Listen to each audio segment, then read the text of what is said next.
الشيطان الرجيم. بسم الله الرحمن الرحيم. والمرسلات عرفا فالعاصفات عصفا والناشرات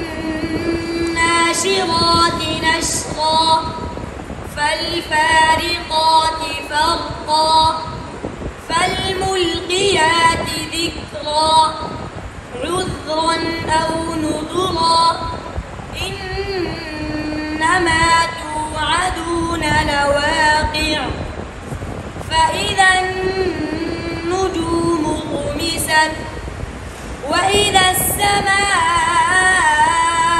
فرجت وإذا الجبال نسفت وإذا الرسل أقتت لأي يوم أجلت ليوم الفصل وما أدراك ما يوم الفصل ويل يومئذ للمكذبين ألم نهلك الأولين ثم نتبعهم الآخرين كذلك نفعل بالمجرمين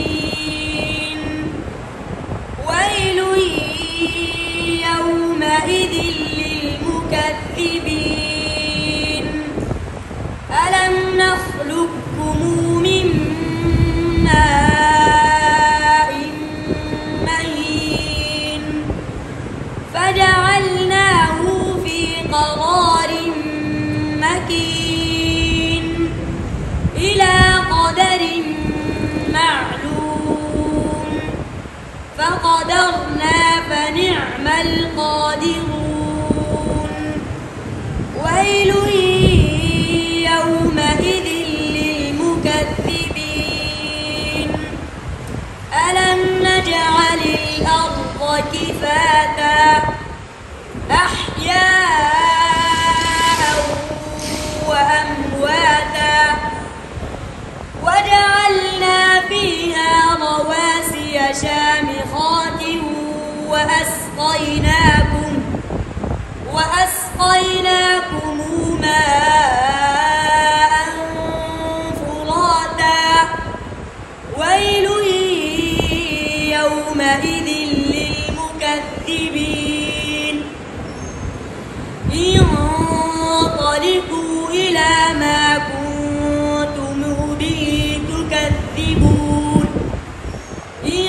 انطلقوا إلى ظل ذي 3 شعب لا ظليل ولا يغني من اللهب إنها ترمي بشرر كالقصر كأنه جمالات صفر ويل يومئذ للمكذبين هذا يوم لا ينطقون ولا يؤذن لهم فيعتذرون ويل يومئذ للمكذبين هذا يوم الفصل جمعناكم والأولين فإن كان لكم كيد فكيدون ويل يومئذ للمكذبين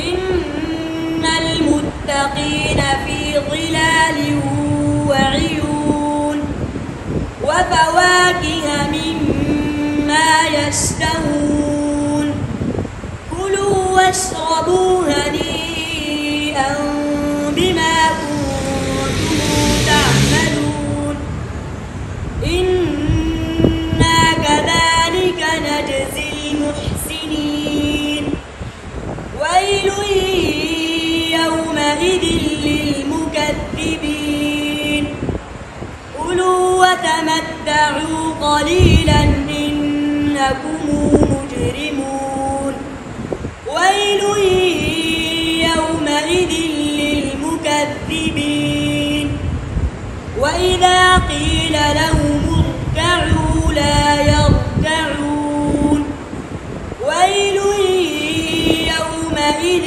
للمكذبين فبأي حديث بعده يؤمنون. سورۃ المرسلات انہوں نے پڑھا قرات امام ابن کثیر کے لیے.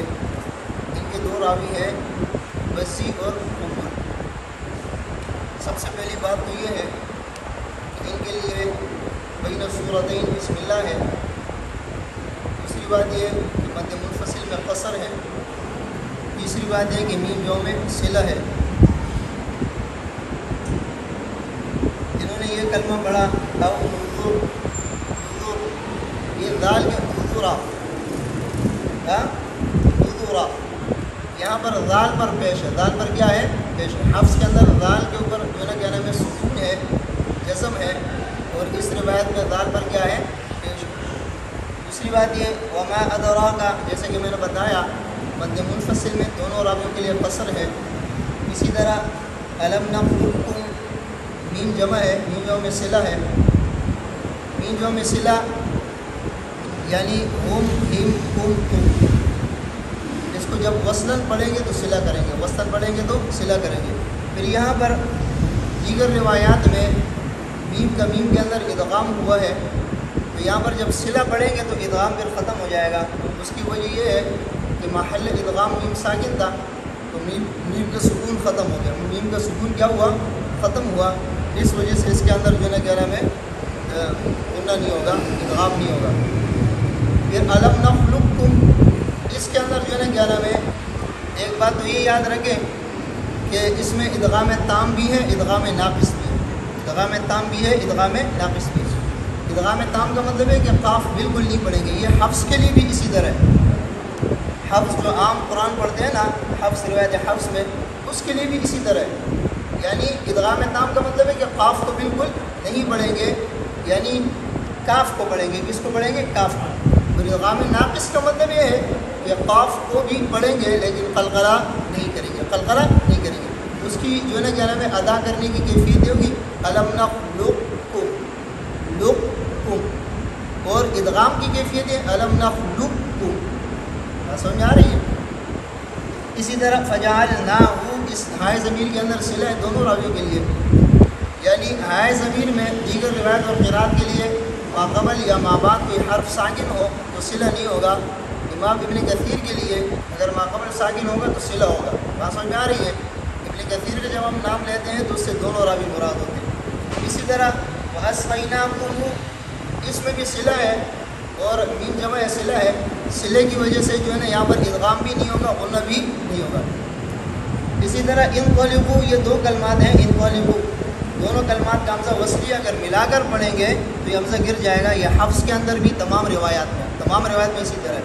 اسی طرح ہے یعنی للمکذبین انقلبوا, اور دوسرا والا جو ہے نا کیا نام ہے تکذبوا ننقلبوا, اگر ملا کر پڑھیں گے تو حمزہ کیا ہو جائے گا؟ حذف ہو جائے گا. پھر آگے جو ہے نا کیا نام ہے کنتم بہ تکذبون, تو اس میں بھی میم جمع میں صلہ ہوگا. دونوں کیا نام ہے راوی کے لیے میم جمع میں صلہ ہے. آگے با ہے, جب میم جمع میں صلہ ہوگا تو میم کا سکون ختم ہوگا. جب میم کا سکون ختم ہوگا تو اس کے اندر اخفاء نہیں ہوگا, یعنی اخفاء شفوی اس میں نہیں ہوگا. بات سمجھ میں آ رہی ہے؟ جمالتن, یہ کلمہ جو ہے نا کیا نام ہے جمع کے ساتھ ہے. کس کے ساتھ ہے؟ جمالات الصف. صحیح ہے. اسی طرح لہم, اور اسی طرح جمعناکم اور لکم کیدن, یہ تین جگہ جو ہے نا کیا نام ہے میم جمع ہے اور تینوں میں جو ہے نا صلہ ہے, اور یہ دونوں راویوں کے لیے صلہ ہے. یعنی میم جو میں وصلاً دونوں راویوں کے لیے صلہ ہوتے ہیں, وقفاً صلہ نہیں ہوتا. اسی طرح عیون کو عین کے زیر کے ساتھ پڑھتے ہیں. کس کے ساتھ پڑھتے ہیں؟ عیون. بات سمجھ میں آ رہے ہیں؟ یہ جو ہے نا کیا نام ہے قرات کسائی میں بھی آپ نے پڑھا تھا عیون, اور یہ جو ہے نا کیا نام ہے امام ابن کثیر کے لیے بھی عیون عین کے زیر کے ساتھ ہے. اسی طرح کنتم تعملون, اس کے اندر بھی میم جو میں صلہ ہے, اور انکم مجرمون, اس میں بھی میم جو میں صلہ ہے. دونوں جگہ میم جو میں صلہ ہے وصلاً, اور یہ دوسرے میں جو ہے نا کیا نام ہے ادغام بھی ختم ہو جائے گا. یعنی میم کا جب سکون ختم ہوگا होगा तो इदगाम भी ख़त्म होगा। बात समझ में आ रही है?